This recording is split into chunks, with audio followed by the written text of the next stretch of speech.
hari ini di ba'da asar itu ya. Karena bagi saya online itu agak ini agak bukan kurang percaya. Ada sesuatu yang hilang. Tidak seperti offline gitu ya. Saya biasanya tidak begitu ini terhadap online gitu. Offline itu lebih ikatan emosionalnya lebih terbangun gitu. Ikatan persaudaraannya lebih terasa gitu. Tapi mungkin karena hari ini era digital ya, mau tidak mau kita harus bisa memanfaatkan dan beradaptasi dengan teknologi di saat kita tidak bisa secara online. Pertama, saya mau menyatakan disclaimer dulu ya. Saya bukan sejarawan. Saya bukan mu'arif ya, yang bisa menjelaskan tentang struktur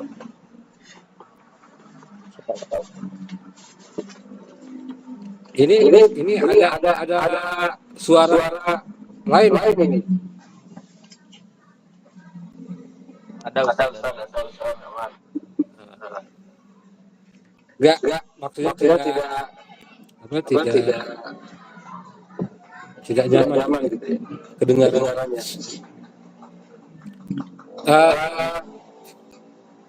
Saya melihat Muhammad Nasir. Ini kan beliau dari Sumatera Barat. Dalam bacaan saya, Indonesia itu dibangun oleh tokoh-tokoh yang mayoritas dari Sumatera Barat. Di sana ada Buya Hamka ya. Di sana ada Muhammad Hatta. Di sana ada Teguh Ibrahim Tan Malaka itu. Terus Sultan Syahrir dan Muhammad Nasir. Itu semuanya dari Sumatera Barat dan umumnya pintar-pintar gitu. Sangat terpelajar, mereka memiliki pemikiran yang brilian, mereka memiliki gagasan yang bisa ditawarkan kepada publik gitu ya. Mereka memiliki kontribusi yang jelas terhadap perjalanan bangsa Indonesia ini. Hanya kita belok dulu ya. Saya menyampaikan turut berduka cita atas yang musibah yang terjadi di umumnya di Pulau Sumatera ya. Tanah kelahiran Muhammad Nasir dan tokoh-tokoh yang tadi saya sampaikan. Jadi kalau berbicara mengenai Sumatera Barat, pikiran saya tertuju ke sosok tadi Muhammad Hatta, Buya Hamka, Sultan Syahrir, Tan Malaka, Muhammad Nasir. Ini perlu ada kajian barangkali mengapa orang Sumatera Barat memiliki generasi orang-orang yang memang dari segi pemikiran, dari segi intelektual itu bagus, dari segi pergerakan mereka nyata itu. Tetapi sampai hari ini era sekarang saya belum melihat sosok yang seperti Hamka, Nasir, Sultan Syahrir berasal dari Sumatera Barat. Tokoh-tokoh nasional hari ini gitu ya. Ini tentu harus ada kajian secara sosiolog, secara antropolog, secara sosiolog yang mungkin ini berguna bagi kita. Saya membaca kerangka acuan yang dikirim oleh panitia. Saya ingin menyampaikan pokok pikiran saja. Jadi bagaimana pikiran Muhammad Nasir yang bisa kita diskusikan di sekolah ideologi pelajar ini dan bisa diterjemahkan di dalam kehidupan yang nyata. Saya tidak akan membahas masalah teknisnya gitu ya. Saya tidak akan membahas bagaimana nasib dengan perasaan.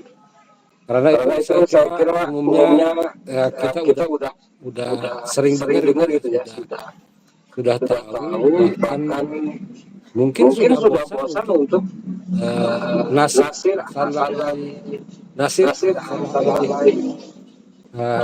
tetapi nggak ada yang baru. Nah, saya merujuk ke ini kebetulan saya baca ya untuk kajian di sekolah ideologi IPP ini. Saya mendasarkan kepada disertasinya Presiden Ijazah Hendra.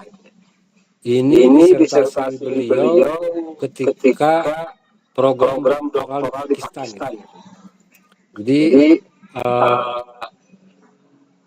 Yusri itu membandingkan antara jemaat Islam Pakistan dengan Masyumi di Indonesia, membandingkan antara Abu Al-Maududi dan Muhammad Nasir. Nah, ini yang sudah dibukukannya, disertasi yang sudah dibukukan. Jadi ini sudah mengalami uji akademik ya. Buku ini sudah dianggap sah menjadi berganda nilai-nilainya karena sudah mengalami uji akademik secara sistematis. Nah, saya ambil yang Muhammad Nasir. Jadi di disertasi ini awalnya kata Yusril, Masyumi dan Nasir itu kelompok fundamentalis sama dengan Abu Al-Maududi dengan jemaah Islamnya Pakistan. Jadi asumsi awal Yim berpandangan bahwa baik Nasir maupun Maududi itu sama-sama fundamentalis. Partai Masyumi dengan jemaah Islamnya Pakistan itu sama-sama fundamentalis. Itu asumsi awal. Tapi setelah diteliti ternyata beda. Kalau Abu Al-Maududi itu betul fundamentalis, tapi Nasir kelompok modernis. Jemaah Islam Pakistan fundamentalis ya. Tapi kalau Masyumi enggak, dia mau modernis.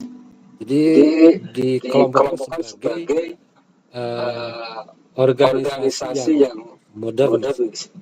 Jadi beda antara Pakistan, Indonesia, Al-Maududi Nasir, jemaat Islami versus Masyumi.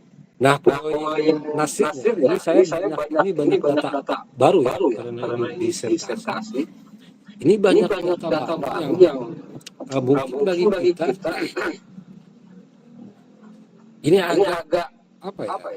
Ini ternyata Nasir sudah melakukan lompatan fikihnya itu sangat brilian. Jadi bagi Nasir ini poin pertamanya ya, hubungan antara Islam dengan negara. Kata Nasir begini,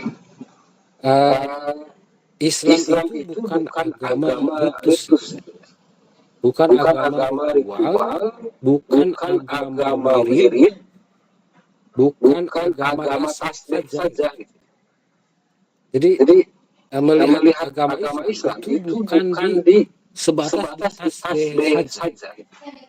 Nah, bukan ketika orang itu sholat, orang itu haji, enggak kata Nasir itu. Tapi Islam itu agama dengan sistem yang sangat komprehensif. Dia bicara tentang ekonomi, dia bicara tentang pendidikan. Islam juga memiliki konsep tentang hukum.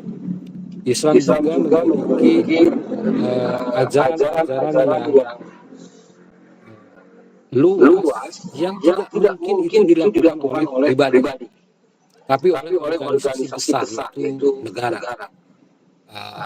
Ini poin pertama yang saya ambil dari Muhammad Nasir.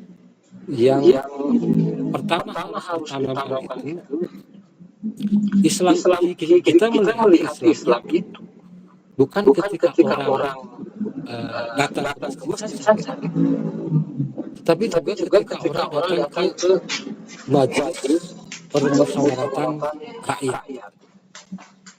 Kita bukan hanya melihat Islam itu ketika orang sakit di haji saja, tapi juga ketika orang melakukan diplomasi, melakukan hubungan internasional yang mewakili negara yang dia peluk.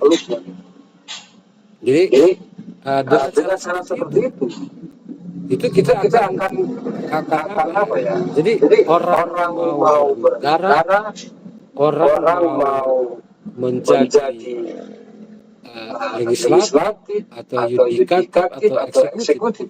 Ya, Islam membahas hal-hal itu. Jadi tidak sebagai agama ritus. Nah, yang kedua kata Nasir, yang harus kita pikir, yang harus kita tanamkan, bernegara itu bukan tujuan. Bernegara atau kita menjadi pejabat, menjadi anggota. Kalau di sini anggota majelis konstituan itu, menjadi anggota DPR atau menjadi kabinet atau menjadi hakim, jaksa dan lain sebagainya. Pokoknya ketika kita bernegara, kata Nasir, itu bukan tujuan akhir. Melainkan itu adalah wasilah media untuk menerjemahkan cita-cita agama Islam. Nah, ini saya kira saya merasa ingatkan oleh Nasir ini ketika yang harus Anda pikirkan, yang harus Anda tanamkan dalam jiwa, bernegara itu bukan akhir, bukan tujuan akhir, tapi ini hanyalah sarana, hanyalah wasilah, hanyalah media untuk meninggikan cita-cita ajaran Islam yang melandaskan Quran dan Sunnah. Jadi ini pikiran kedua dari Nasir. Kemudian yang ketiga kata Nasir, kita menerima demokrasi. Karena pada waktu itu yang saya lihat itu demokrasi sudah menjadi barang yang susah untuk kita mengelak. Tapi kata Nasir, demokrasi yang berlandaskan syuruk. Jadi bukan, ini sebagai antitesa, sebagai lawan istilah Soekarno yang mengedepankan demokrasi terpimpin. Kata Nasir, harus demokrasi berlandaskan syuruk, berlandaskan musyawarah, berlandaskan musyawaratan dan perwakilan. Bukan demokrasi terpimpin apa kata presiden, apa kata pemimpin. Itu bukan demokrasi, tapi itu adalah benar. Itu mengarah kepada tirani atau kesenangan. Nah, kata Nasir, Beliau menerima demokrasi, tetapi yang berlandaskan syuro, berlandaskan musyawarah, bukan berdasarkan sabda presiden, pemimpin besar yang selalu dilulukan oleh Soekarno dengan diksi demokrasi terpimpin. Saya kira ini Nasir menyampaikan pikiran-pikirannya bukan hanya sebatas pikiran murni dia dengan demokrasi berlandaskan syuronya, tetapi juga dia mengkritik, mengoreksi pandangan Soekarno yang mengkampanyekan selalu mengeluhkan demokrasi terpimpin. Jadi kata Nasir, demokrasi berlandaskan syuro. Yang keempat,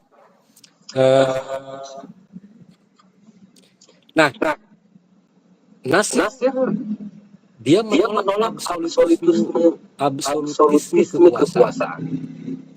kekuasaan yang mutlak, yang langgeng seumur hidup. Ingat, Soekarno pernah didaulat oleh tokoh-tokoh ormas tertentu di Bogor sebagai pemberi, dia sebagai pemimpin yang bisa menjadi humanis. Kata Nasir, ini lagi-lagi Nasir berbeda ya dengan Soekarno. Jadi kata Nasir, ada itu absolutisme kekuasaan. Jadi kekuasaan itu harus bergilir. Harus ada pergantian agar terjadi peremajaan, penyehatan dan penyegaran kekuasaan. Nah, kalau Orde Reformasi kan kekuasaan presiden itu maksimal 2 periode. Nasir itu sudah jauh-jauh hari. Dia menentang absolutisme kekuasaan. Jadi kekuasaan mutlak, kekuasaan yang seumur hidup, hampir selama-lamanya sampai dia meninggal dunia. Dan saya kira ini tidak tepat ya pikiran Nasir ini. Beliau ingin mengoreksi kedudukan Soekarno yang terlalu jumawa, besar hati, sehingga lupa bahwa kekuasaan itu suatu saat akan hilang. Nasir mengingatkan bahwa kekuasaan itu siklus gitu ya, berganti, bergilir, karena absolutisme kekuasaan itu tidak ada yang berakhir dengan bagus. Itu selalu berakhir dengan kenestapaan dan kehinaan. Nah, kemudian yang berikutnya terkait Pancasila. Nasir itu di disertasi ini saya kira Anda bisa menyelami bagaimana Nasir menegaskan Pancasila itu bukan dasar negara. Pancasila itu filsafat bernegara. Bagi Nasir, sebelum kami apakah menolak atau menerima Pancasila, silakan dari golongan nasionalis, dari golongan sosialis atau komunis ya, dari golongan agama lain, itu menyampaikan pandangan terkait sila dalam Pancasila. Jadi kata Nasir, sebelum Masyumi itu apakah menerima menolak Pancasila, saya ingin tahu argumen dari para tokoh baik dari Partai Nasionalis, Partai Sosialis, maupun partai agama yang mengenai Pancasila. Uniknya, jadi kalau PKI dia menerima Pancasila, tetapi menafsirkan ketuhanan itu sebagai kebebasan beragama. Ini sebelum Nasir menentukan sikap ya. Jadi dia mempersilahkan dulu kepada yang lain untuk menyampaikan pandangan mereka atau penafsiran mereka terkait Pancasila. Nah, orang PKI yang diwakili oleh Ahyidin pada waktu itu, Nyoto dan Sudirman, mereka menerima Pancasila, tetapi menafsirkan ketuhanan, sila ketuhanan itu dengan kebebasan beragama. Nah, kebebasan beragama itu bagian dari sila ketuhanan, termasuk juga kebebasan untuk tidak beragama. Jadi ini perdebatan di sidang konstituante ya. Nasir mempersilahkan kepada golongan nasionalis. Kata nasionalis, ketuhanan itu adalah agar tidak dibawa ke negara atau sekularisme. Ataupun dari kelompok mistis Jawa yang tergabung dalam PNI itu menafsirkan ketuhanan itu dengan panteisme. Nah, baru setelah mereka menyampaikan pikiran-pikirannya, kemudian Nasir menyampaikan bahwa sebenarnya Pancasila ini, sila-sila itu sudah menjadi salah satu Islam. Kalau sila pertama, kedua, ketiga, keempat, kelima itu juga dimaknai oleh pandangan dunia Islam. Jadi kata Nasir, Pancasila itu ideologi terbuka, pasar terbuka, bukan pasar tertutup. Jadi tergantung orang menafsirkan. Nah, bagi Nasir, selama Pancasila sebagai konsensus bangsa ini wajar diterima oleh umat Islam sebagai pasar terbuka. Dan umat Islam memiliki kesempatan untuk mengisi dan menjabarkan dalam sila-sila Pancasila itu sesuai dengan pandangan dunia Islamnya sendiri. Poin terakhir ini singkat saja, kita harus berkaya-kaya lewat diskusi. Kata Nasir ini mungkin di usianya ya. Kata Nasir dia menekankan pentingnya dakwah siasah, dakwah politik untuk menghubungkan antara agama dan negara. Jangan dipertentangkan antara negara dengan agama, atau kita mempertentangkan agama dengan negara. Justru kata Nasir, tugas umat Islam itu mendakwahkan politik bagi umat Islam bahwa antara agama dan negara itu memiliki hubungan, dan negara dengan agama juga memiliki hubungan. Jadi kalau agama tanpa negara tidak ada pelindungnya. Dan kalau negara tanpa agama, mereka tidak memiliki kompas ataupun panduan dalam perjalanan berbangsa dan bernegaranya. Jadi saya kira ini pandangan Nasir ini supaya kita tidak gegeran ya, cepat kagetan ketika orang mulai bernegara atau mereka berkecimpung di dimensi kenegaraan. Toh pemikiran tokoh kita ya, Bapak Muhammad Nasir itu justru amat getol untuk menyampaikan bahwa dakwah politik atau dakwah siasa bagi umat Islam itu penting ditekankan, menjelaskan bahwa antara agama dengan negara, dalam hal ini Islam ya, itu memiliki hubungan. Dan hubungan ini bersifat mutualisme.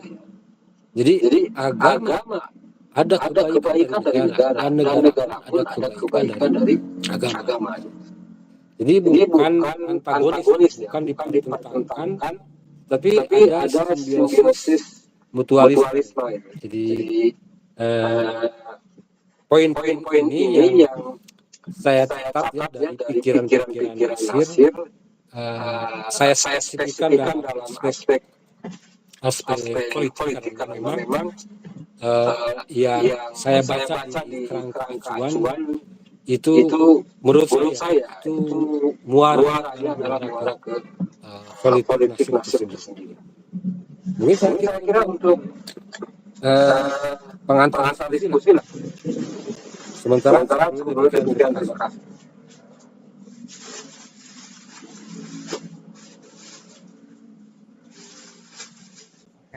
Jazakallah khairan kepada Kang Lam. Saya jadi teman-teman salah satu ketika saya membaca karya Muhammad Abdul. Tapi saya lupa lagi judul bukunya. Jadi Muhammad Abdul itu ketika sedang perjalanan Paris yaitu berkata, saya melihat Islam di sini, tapi tidak melihat Muslim. Tapi ketika Muhammad Abdul itu pulang ke Mesir, beliau berkata, saya melihat Muslim di sini, tapi tidak melihat Islam. Jadi dalam artian bahwa yang diperjuangkan oleh Nasir itu dalam aspek kenegaraan pun bahwa Islam itu harus hadir bukan sebagai tujuan kita bernegara ataupun berpolitik itu, tapi sebagai alat dakwah bagaimana kita bisa menilai nilai Islam dengan cara keislaman juga teman-teman, dengan cara syura tadi yang dibahas oleh Kang Lam. Oke, barangkali dari teman-teman dari rekan sekalian dari PP ataupun dari INDIK ada yang dipertanyakan, kita buka ruang diskusi teman-teman.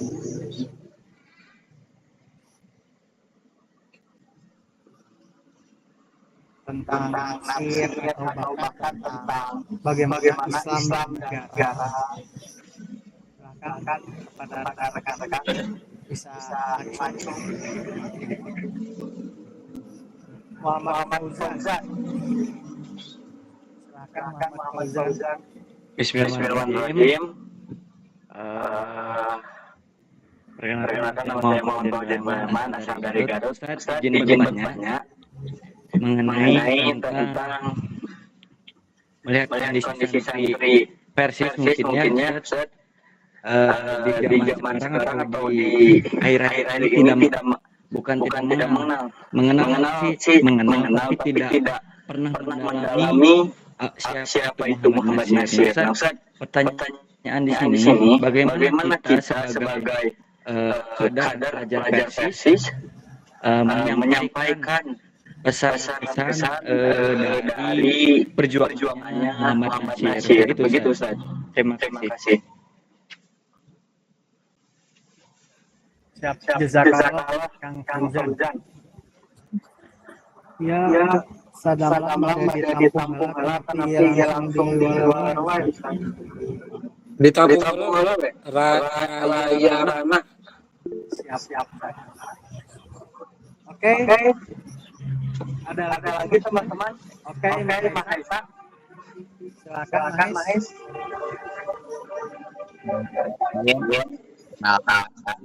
Saya Maesa dari IPP Tasikmalaya.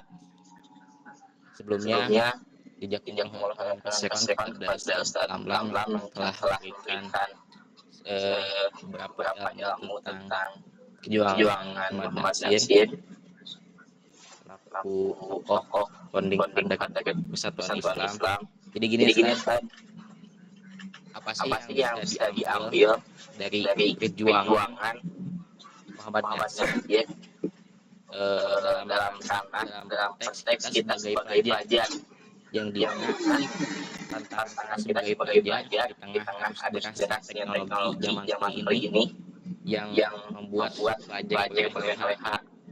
Nah, mungkin itu sih dari saya apa yang bisa diambil dari perjuangan Muhammad Nasir dalam konteks pelajar. Assalamualaikum warahmatullahi wabarakatuh. Waalaikumsalam warahmatullahi wabarakatuh. Mohon Kang Mahes. Mungkin selanjutnya dari teman-teman IPI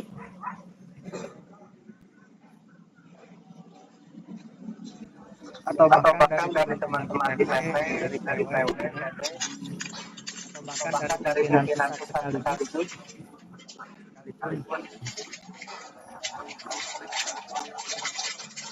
Barangkali Assalamualaikum. Izin saya. silakan. Bismillahirrahmanirrahim. Perkenalkan nama saya Qadir dari PD Kota Tasikmalaya. Terima kasih kepada Ustaz Damlam yang telah menyampaikan materi oleh teman-teman juga.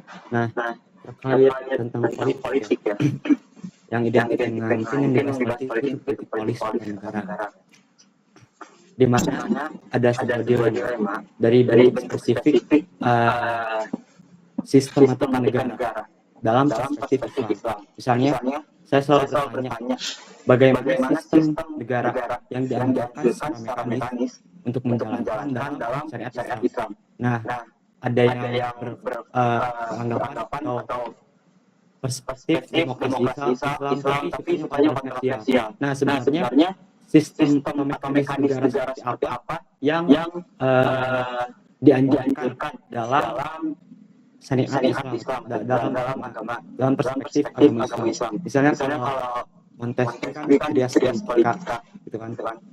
Nah, dalam perspektif Islam itu bentuk spesifik dalam mekanisme negaranya seperti apa? Terima kasih. Siap. Barangkali dari yang lain kita batasi aja 4 dulu teman-teman. Kang Fakih. Kang Hitam. Perkenalkan saya Fakih Hitam dari Garut. Mungkin ide tanya yang simpel dulu aja Ustaz. Kan saya baru baca beberapa buku tentang Muhammad Yassir. Dan saya cukup kagum terhadap Muhammad Yassir. Sudah memiliki pemikiran yang maju untuk di zamannya. Mungkin Ustaz, menurut Ustaz kenapa pemikiran Muhammad Yassir bisa maju sekali di zamannya dibandingkan tokoh yang lain Ustaz? Mungkin itu saja dari saya. Terima kasih Ustaz. Saya jazakallah. Kang Fakih. Kang Intan biasa langsung dijawab aja kan sudah ada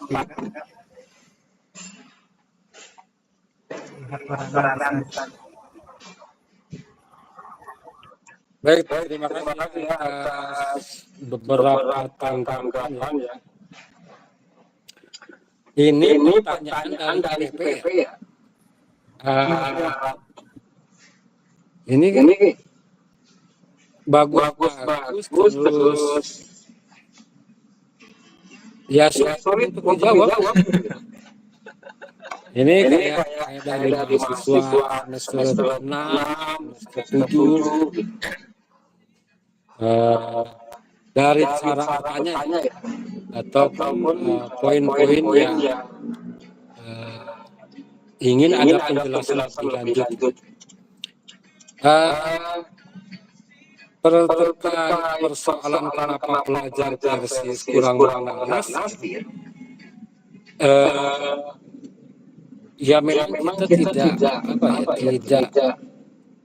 saya tidak memungkiri ya, era digital hari ini itu kan era instan,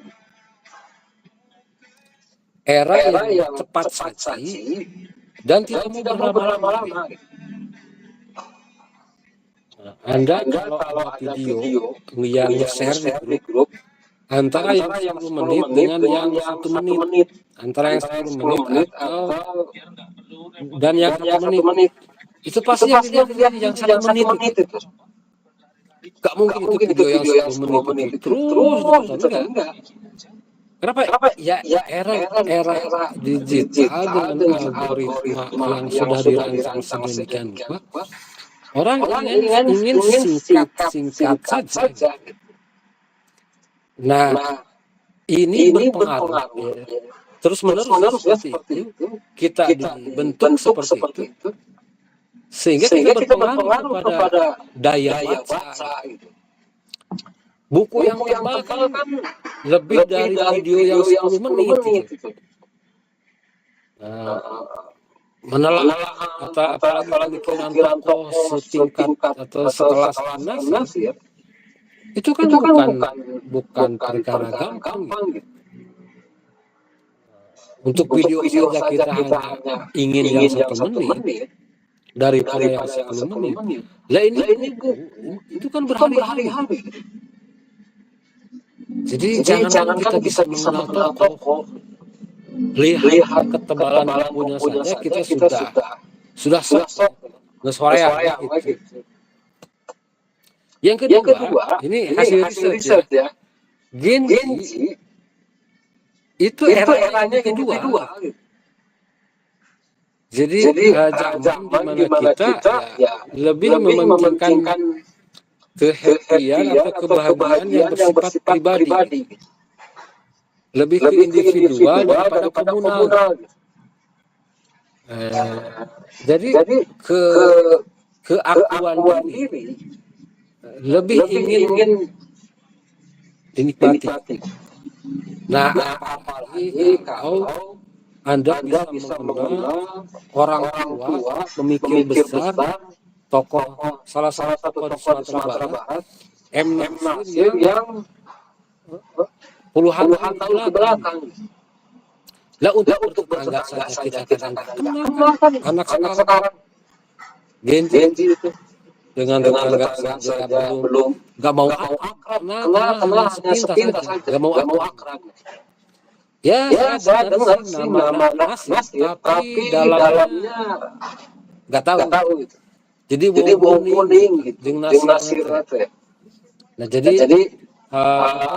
ya gen milenial lebih ke individual daripada komunal. Dia bersifat singkat, ringkas dan pendek. Instan, tidak mau panjang, tidak mau berlama-lama dalam segala hal.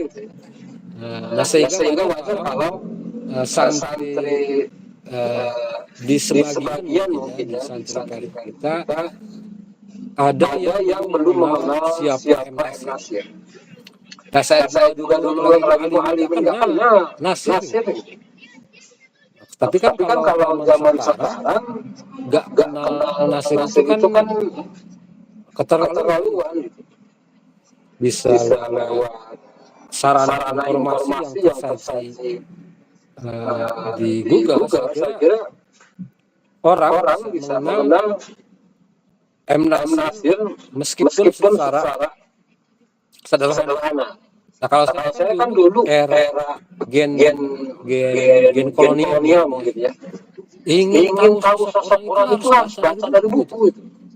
Harus ada bukunya dan itu juga harus nyari. Perpustakaan tidak ada, harus ke toko buku, uang nggak punya, ya harus pinjam ke sana baru tahu sosok. Oh ini ya Muhammad Nasir itu, oh ini ya Isa Ansori. Jadi buku Pro dan tentang perjuangan saya kira itu buku Babon ya, buku legend bagi saya. Orang boleh mengapakan buku itu, tapi bagi saya di zaman saya itu buku jadi rujukan penting. Jadi kalau dulu kita ingin tahu tokoh harus dari buku, baca, cari, dan lain sebagainya. Nah kalau sekarang, nggak bisa dimaafkan itu. Kalau nggak tahu belajar itu dengan sarana teknologi yang luar biasa cepat ya. Nah, tapi saya kira kembali ke penyaji ya, orang tertarik Nasir itu kan harus membawa pikiran baru yang sesuai dengan zamannya. Membawa pikiran yang ini yang saya harapkan itu. Ya kalau hanya menjelaskan Nasir dengan persisnya, dengan pendisnya, dengan alasannya, saya kira itu sudah mafhum lah. Tapi apa yang baru dari Nasir yang bisa diimplementasikan sekarang? Nah itu saya kira yang orang menjadi tertarik gitu, menjadi penasaran, sehingga ingin mengkaji lebih lanjut. Nah, saya kira ini penting ya, kajian tokoh ini yang diselenggarakan IPP, karena tokoh itu kan orang tua kita. Hitung bilang IKM.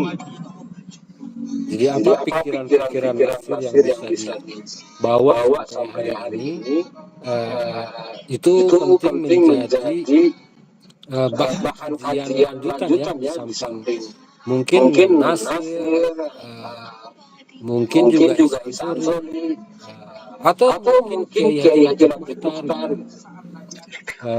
mungkin Nasir dengan pendisnya, bagaimana bisa dikontekstualisasikan hari ini di konteks pelajaran. Nah, jadi orang kalau bisa tertarik dalam kajian tokoh itu,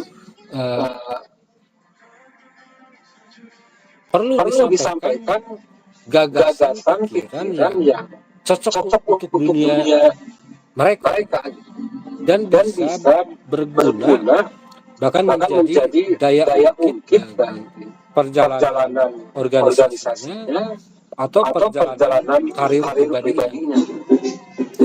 Saya kira bagi IPP itu harus ada kajian yang mengenai Nasir dengan pendisnya. Ini yang paling yang paling cocok, yang paling cocok. Ya kalau belajar kepolitikan mah udah jauh kena gitu lah. Saya mah sesuai kerangka acuan ya. Tapi yang the next-nya harus ada tindak lanjut kajian Nasir dengan pendisnya. Barangkali pendidikan versi hari ini itu ternyata berbeda dengan pendisnya Nasir. Jangan ya. Tapi ini kan harus dikaji. Atau ternyata pendidikan versi hari ini sudah sesuai dengan pendisnya Nasir pada waktu itu. Tapi kan kita tidak tahu setelah kita melakukan kajian tentunya kesimpulan itu. Bagaimana juga belajar hari ini itu sudah sesuai dengan cita-cita yang dicanangkan Nasir dengan pendisnya atau gimana? Ini saya kira yang kalau kedua poin yang bisa diambil dari Nasir adalah pelajaran pengajaran yang zaman yang jelas penuh deviasi ya.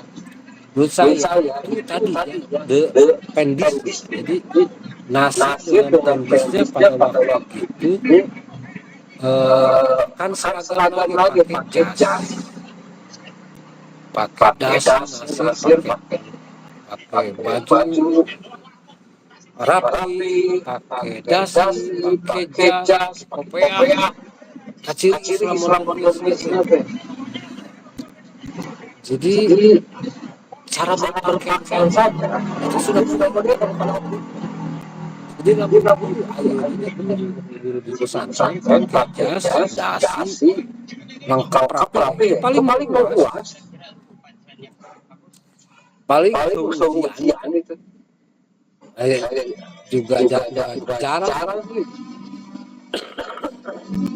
guru di kita yang mengajar dengan pakai rapi. Nasir kira pada waktu itu sudah berusaha tampil semenarik mungkin, tampil bahwa saya Islam modernis mau menghadirkan pendidikan Islam dalam kota Kembang di Bandung. Cara berpakaian gurunya seperti ini, bisa Anda lihat, bisa Anda pilih sendiri. Jadi kesolehan dalam berpakaian di kita itu kan semakin lusuh itu semakin soleh. Jadi berpakaian itu semakin tambah semakin soleh. Padahal kita hubungannya pertama kita tidak mencintai kebersihan. Jadi melihat nasib itu semakin bersih, semakin islami gitu ya. Semakin rapi itu menunjukkan kewibawaan Islam dalam seni berfashion. Jadi untuk poin kedua saya kira ini harus ada kajian mana ketua umum Erdi harus ada kajian terkait pentis kajian pentis nasir gitu ya. Harus jangan lama-lama kan seolah-olah bagaimana pendidikan Islam pentis nasir itu harus ada kajian yang diskusi pakar lah, menyajikan penyajian yang betul-betul mengerti betul terkait pikiran-pikiran dan gerakan nasir itu sendiri.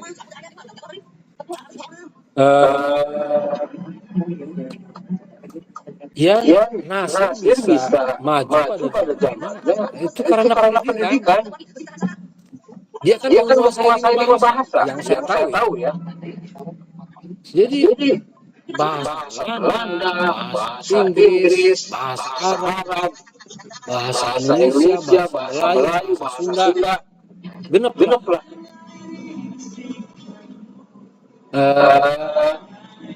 Jadi kan kepintaran orang bisa dilihat dari penguasaan bahasa. Kalau saya bahasa Indonesia, bahasa Sunda, bahasa Sunda lemes, bahasa Sunda kasar, opat. Lumayan bahasa. Nasir itu kan dia menjawab Jen Kristen. Itu kan dengan bahasa Belanda. Bahkan ada Jen Kristen Belanda ada waktu yang masuk Islam dari gara-gara dialog dengan Nasir.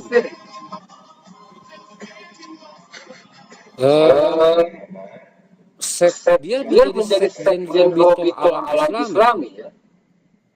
Itu karena penguasaan bahasa kan, bahasa Arab pasti. Orang makan bisa membedakan mana ta'il, mana isim ta'il. Tunggu aja di sekjen Bitul Alam Islami. Ada berapa mau jadi mengapa salah satunya penguasaan jendela pengetahuan bahasa.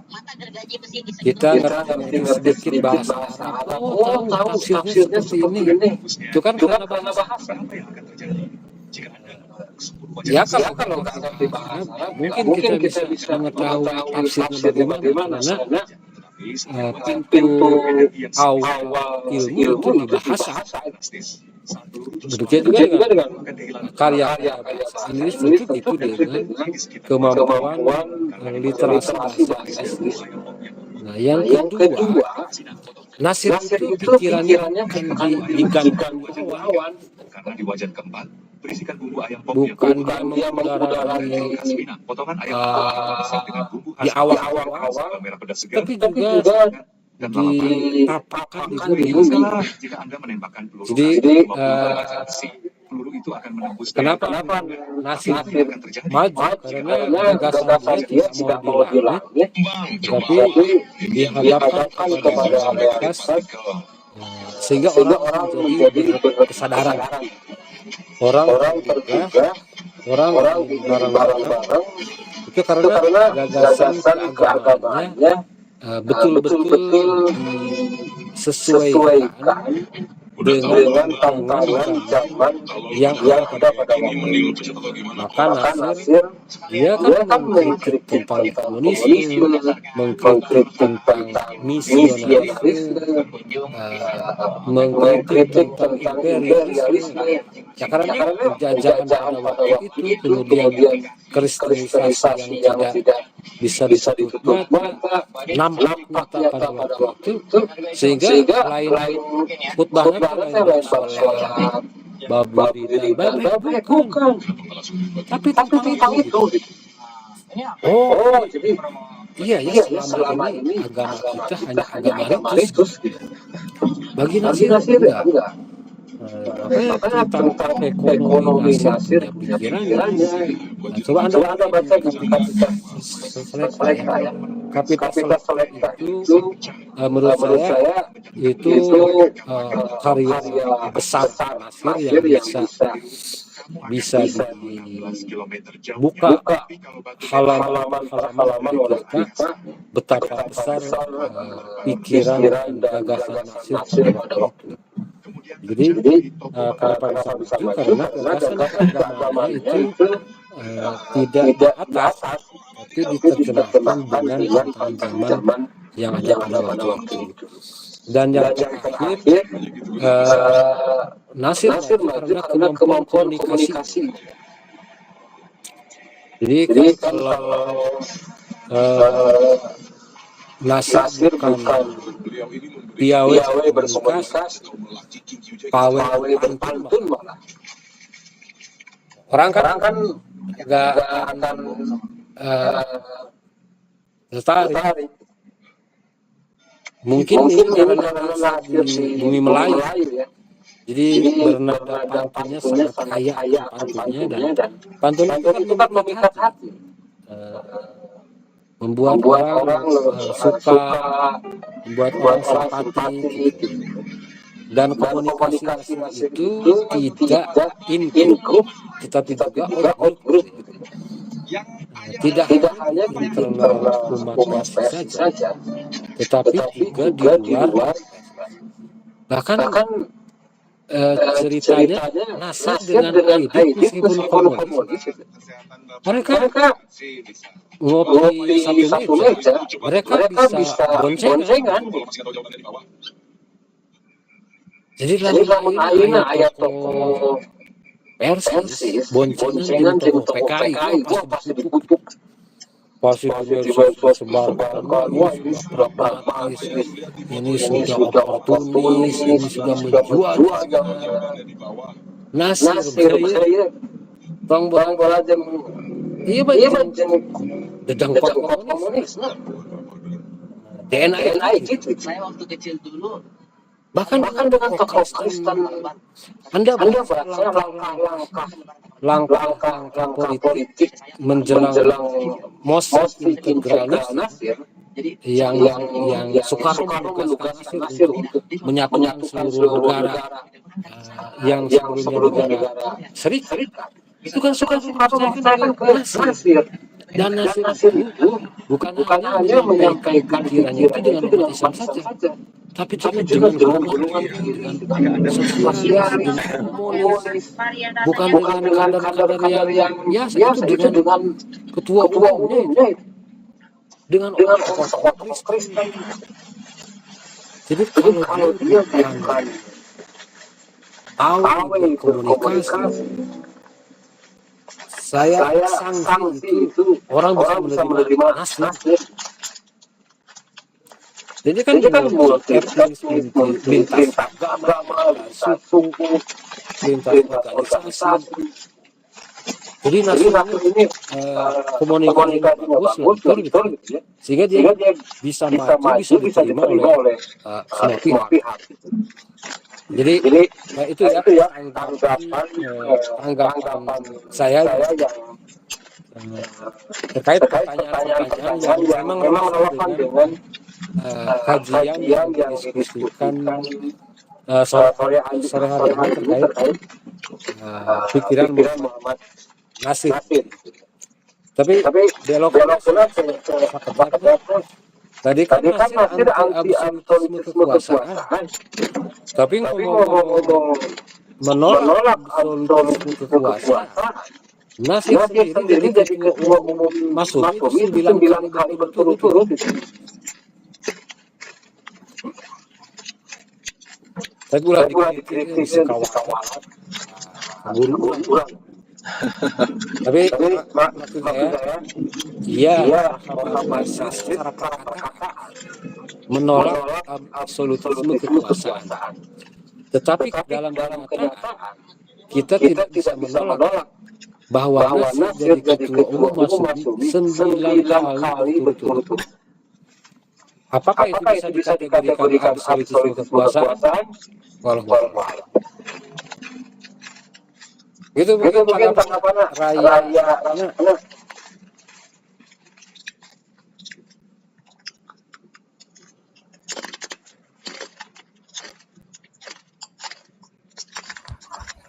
Siap, atur nuhun Ustaz.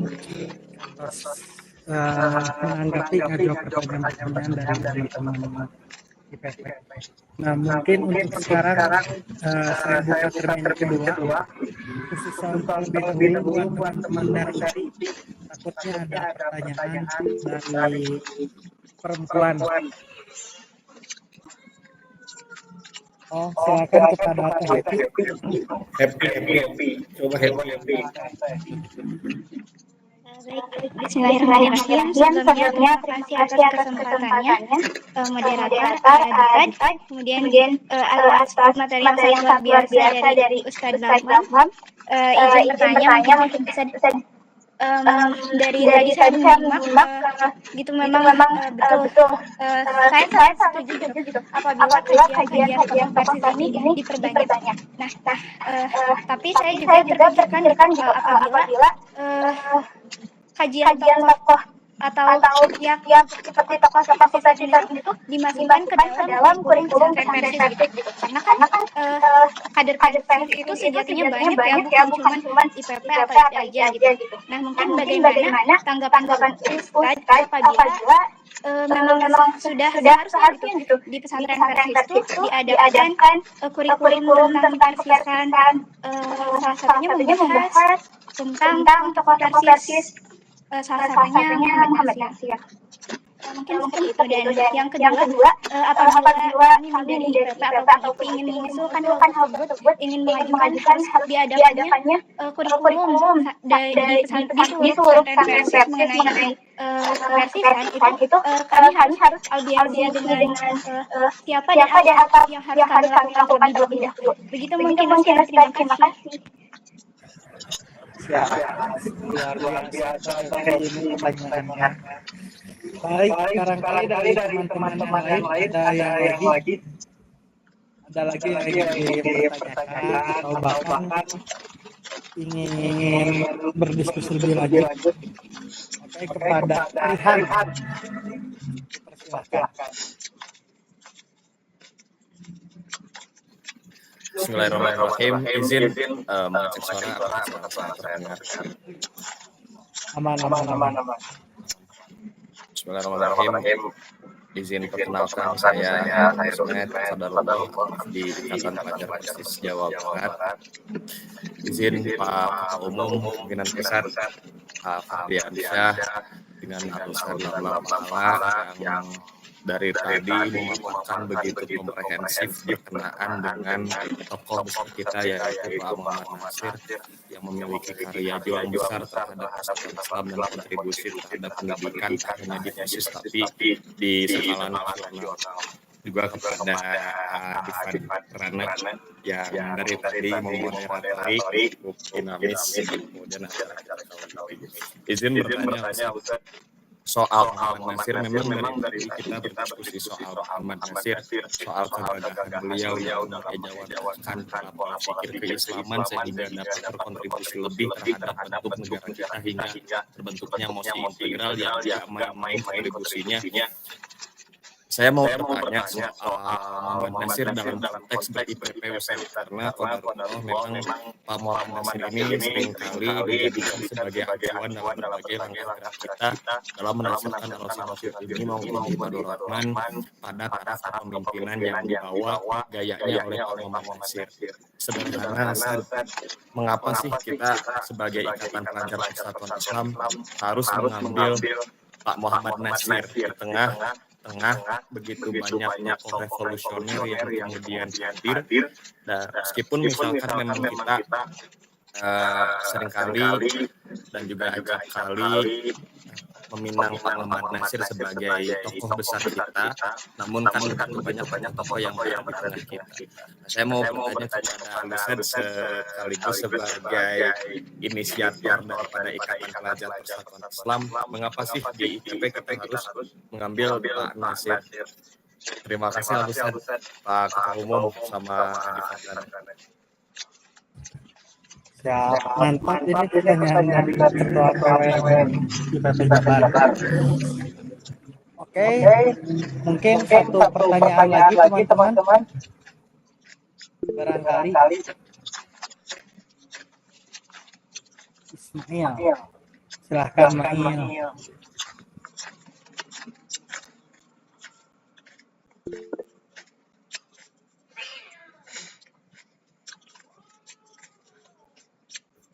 Itu di kolom chat, punten.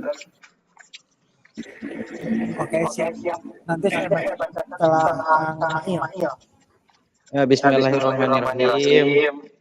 Terima kasih kepada moderator yang telah menjalankan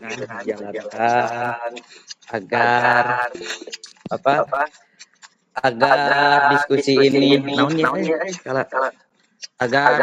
ini lancar, dan juga kepada pemantik terima kasih telah memaparkan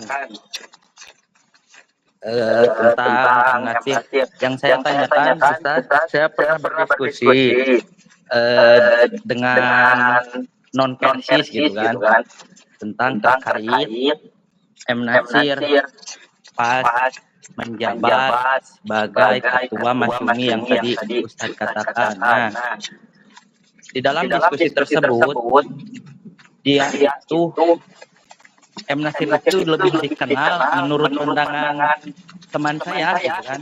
Menurut pandangan teman saya itu bukan dari Persis, tetapi dari Muhammadiyah. Menurut teman saya, ketika saya berdiskusi dengan teman Persis, gitu kan, dengan non Persis.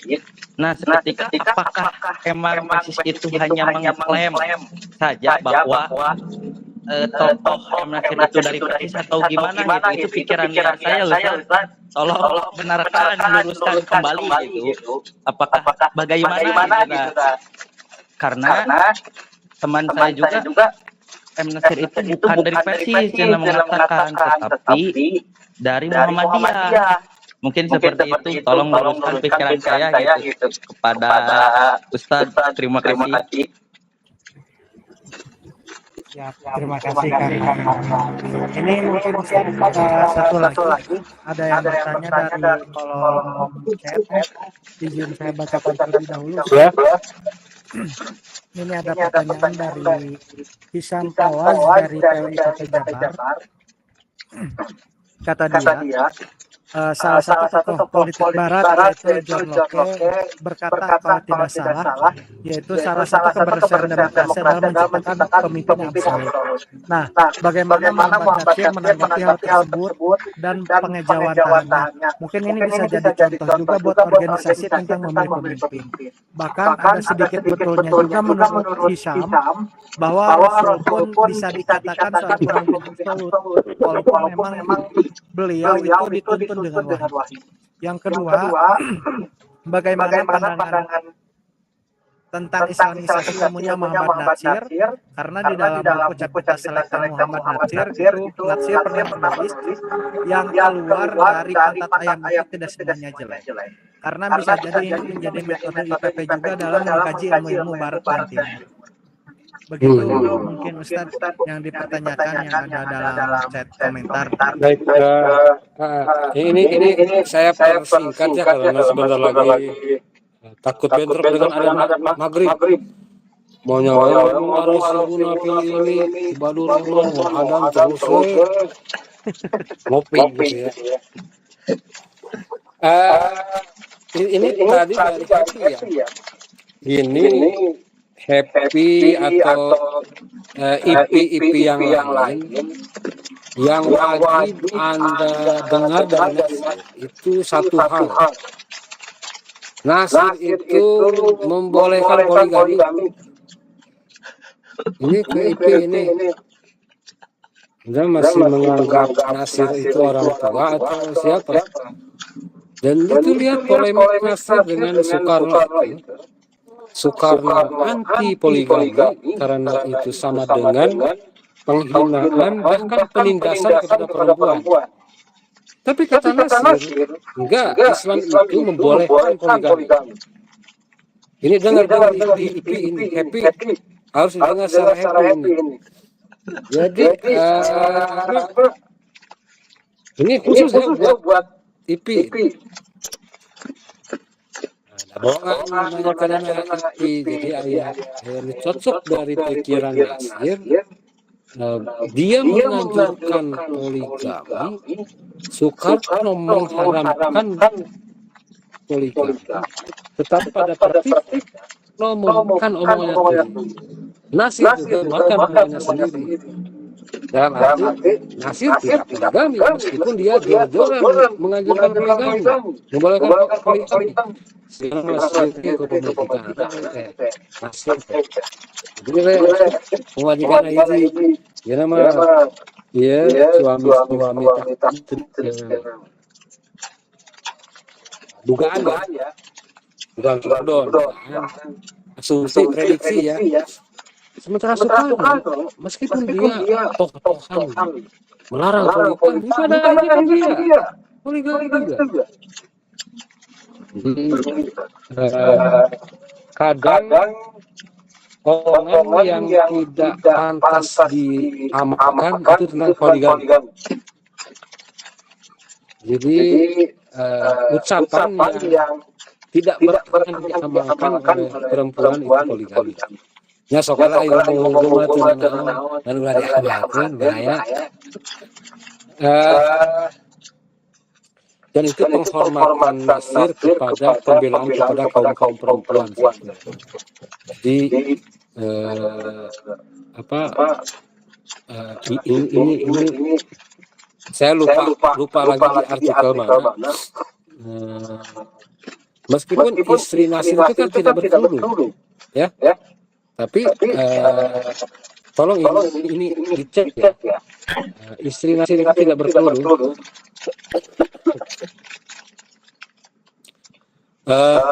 Tapi dia menyampaikan bahwa itu menghormati martabat perempuan gitu ya. Nah ini yang saya kira kajian tokoh ini penting ya, memang sangat penting daripada kajian tokoh Korea Korea di kalau masuk dalam kurikulum saya pikir itu bidang saya itu bukan itu bidang dia, tapi sebagai rekomendasi ini bagus ya. Jadi dalam mata pelajaran kekemiahan itu ada pengenalan tokoh, minimal santri mengetahui oh ayah Muhammad Nasir teh, oh ayah Muhammad Isa kan tanpa mereka tanpa orang tua ini yang persis kalau tidak ada mereka gitu ya. Jadi mereka itu bagian dari kita, maka harus diketahui perjalanan hidupnya. Ya kalau Nasir itu kan bukan hanya tokoh persis, dia menjadi sudah tokoh bangsa, dia sudah dinobatkan menjadi pahlawan nasional zaman Presiden ini. Makanya oleh Dewan Dakwah diklaim, oleh Partai Bulan Bintang diklaim. Tapi orang punya hak ya. Dan itu orang banyak amal bagi aku. Jadi dan pengakuan itu bersifat datang dari mereka, bukan keinginan Nasir ya. Apalagi tadi dari Muhammadiyah, dari NU bagus. Jadi Nasir itu tokoh NU asalnya bagus menurut saya. Jadi ulah seperti semua. Yang dari Al-Wasliyah mengakuinya itu awalnya itu ibtidaiyahnya di Al-Wasliyah. Wow, bagus. Pernah masa berkobong di NU. Nasir itu diakui oleh mereka dari kadar NU. Mangga bagus. Dari Muhammadiyah bagus, dari Persis. Saya pernah ngecek KTA-nya ya. Zaman Sekretaris Umum almarhum Haji Emon Sastra Negara. Jadi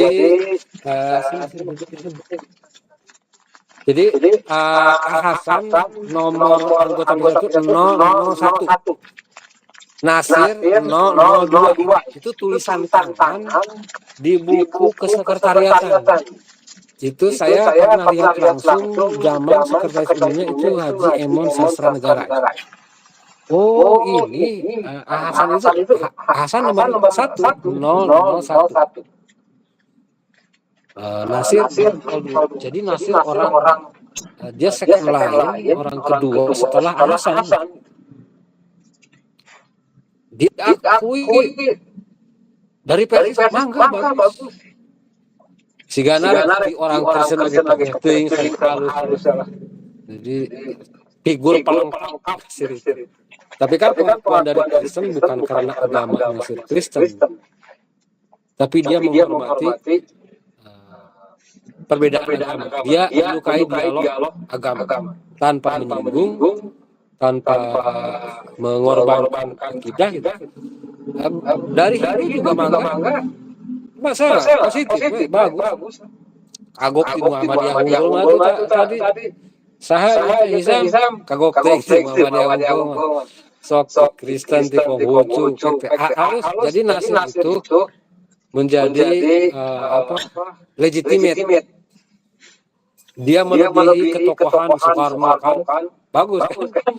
Melebihi ketokohan Muhammad Hatta. Tapi bahwa dia dari Persis itu firm. Kita gak bisa membantah. Saya pengalaman ketika ke Malaysia. Dulu itu Abim itu agak ini kan Persis itu karena mereka metodenya Syafi'iyah ya.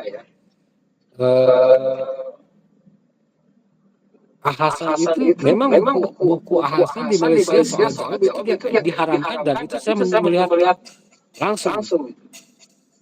Tapi mereka ingat, mereka mengakui bahwa yang mendirikan Abim salah satunya Muhammad Nasir.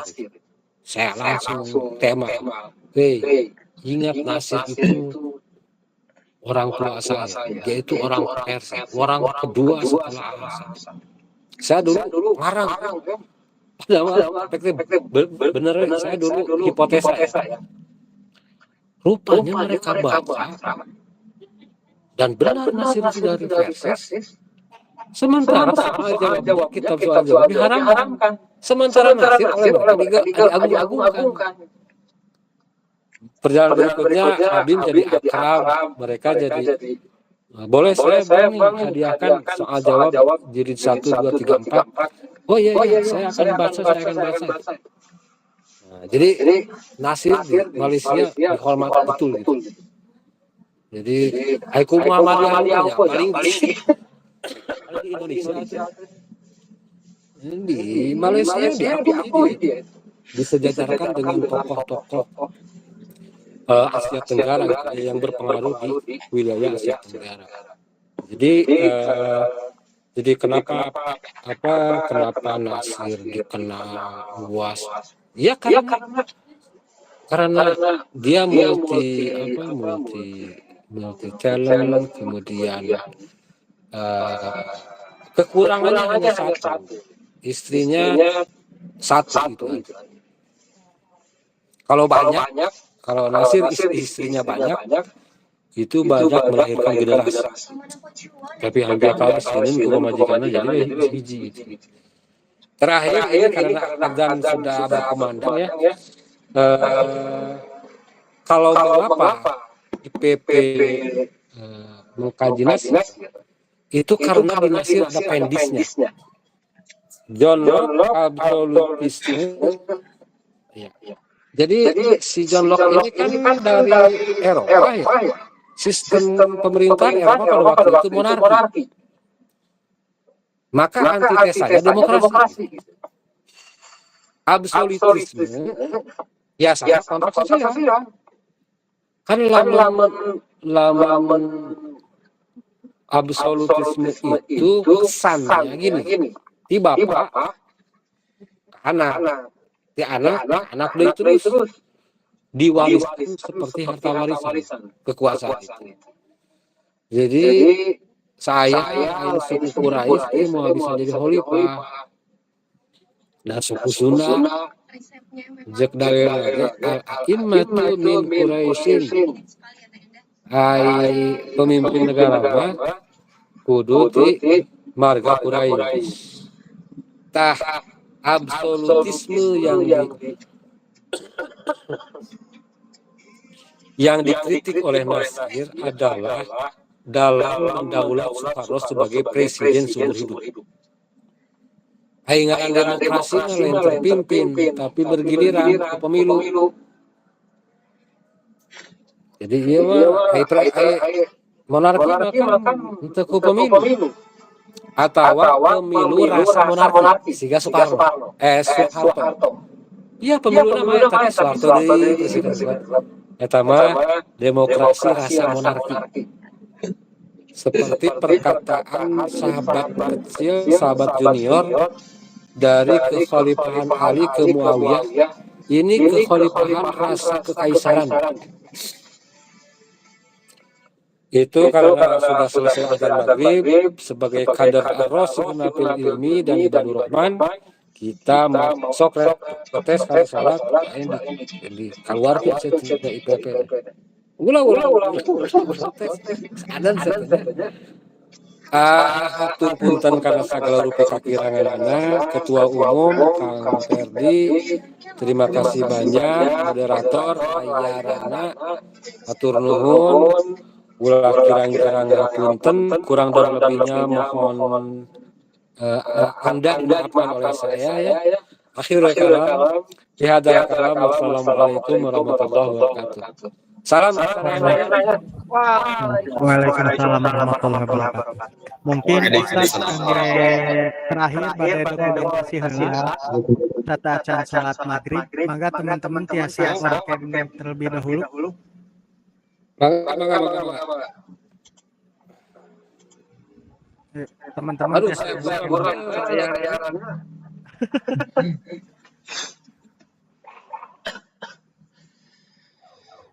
silakan teman-teman on cam.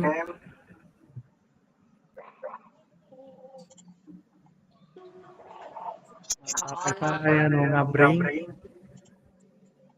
Siap. Kang RF atau biasa atau aman Kang RF? Tos aman, siap. Oke, siap. 1, 2, 3. Oke. Pangkat tangan. 1, 2, 3. Oke, siap, mantap. Siap. Jazakallah khairan katsiran Kang. Assalamualaikum. Waalaikumsalam warahmatullahi wabarakatuh.